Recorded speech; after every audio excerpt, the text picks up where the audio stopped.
and welcome to EBA Day 2019 in Stockholm. I'm Hannah Wallace, and kindly joining me now in the TV studio is Ulf Persson from SEEBURGER. Hello Ulf, thank you very much for joining us. Thank you very much.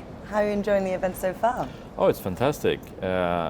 This year I've been part of a few similar events, and I can really see the, all these initiatives around financial services, combining old and new.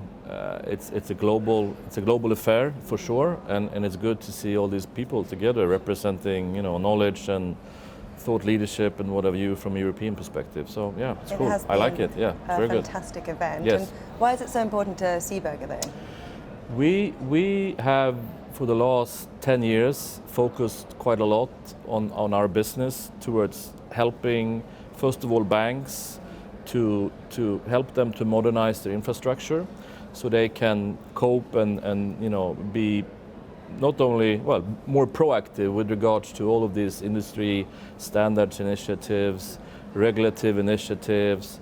I mean, now we're talking about real-time payments, open banking, fintech, other type of tech-type initiatives. And that's where we feel we fit in, given our experience, global experience. So yeah. And there's been a lot of discussion around sort of the challenges we're seeing in the payment space, yes, but also the opportunities. So yes. Could you highlight both the challenges and what opportunities banks can find amongst those challenges? I always see a challenge. I try always to view that as an opportunity myself. Nice. And obviously the challenges are that many of the banks here, obviously, to a certain degree, they play on the global, they try to be global and support, both end users, clients in various ways. And obviously the challenge is to going to technology, and how can technology help support this in the appropriate way. Again, industry standards and lack of standards, or maybe too many standards is typically a challenge, and I think that has been addressed in the various sessions as well during yesterday, the first day of the event. Then, of course, you need to look upon that as an opportunity as well. Collaboration has been mentioned. How can we coexist, compete, but then coexist? And I think that's a good approach to tackle a challenge in general, independent on where you are. What is important, and for a financial institution, is of course you have all of these various type of challenges, with respect to your own maybe country-specific challenges, government initiatives, regulative initiatives. Open banking is a very good example, obviously, that is more driven from an European perspective, given UK was quite early, PSD2 and so on and so forth. But it was also interesting, yesterday there was a lot of, or some discussions around trying to understand how ready banks really are. And of course they care, but how much should they care now versus later, and at the same time try to tackle other type of challenges. What I see when looking at global initiatives is how can you support both the old and the new, whatever that means. And of course, from a technology perspective, it's important. If you look at Asia, for example, there's a lot of more new initiatives, and maybe the legacy part is not that visible versus Europe or United States, North America. And I think that is both a challenge and obviously an opportunity to think forward. Setting a vision. Well, following up from that quite nicely and sort of picking up on that idea of collaboration and coexisting, but also legacy, what does the future in this space look like for banks, and can they all coexist in harmony in the future, do you think?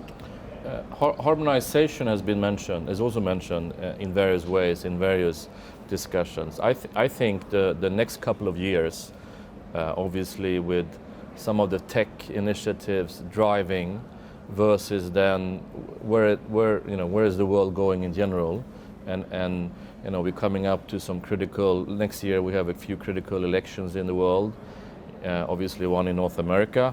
I live in North America, and I'm European. It's quite interesting to see that also from a business point of view. So you have that aspect of it, more the normal challenges in the world, correct? And how do we tackle that? Brexit, obviously, I don't want to go into that because I'm not an expert, but it's something. No, and hey, maybe no one is an expert, so to say, without offending anyone. But I think so. The combination of that with technology and some of these industry initiatives, ISO 20022 migration, there seems to be some hard dates, everywhere in the world. Are the countries ready? Are the banks, the financial institutions ready? So I think you have a mix of that, and the next 2 years, I think it's difficult to predict, especially when you're in technology, because a lot of this is also happening on demand. You need to support various initiatives, and yeah. And going back a little bit, sort of rewinding, Okay. Where does SEEBURGER fit into all of this? What's the state of play? So we play in the integration space from a technology point of view. So we enable data in a secure, reliable way to support these type of initiatives, which could be from an internal financial institution perspective. How do I make sure of that data is enabled in the appropriate way for the stakeholders, which could be the operational part of the bank, maybe more the business part of the bank, open banking. Okay, what type of data do I need to have to provide to third-party applications, e-commerce? An example could be a lending application, loan type scenarios, credit, payment, obviously various type of payments application. So our role is to enable that information in a secure, reliable way, integrating all of these different touch points, which could be human, system, application, what have you. That's where we play. Fantastic. Well, Ulf, thank you so much for sharing your insights, and certainly painted a picture for us there. Thank you very much. I appreciate it. Thank you.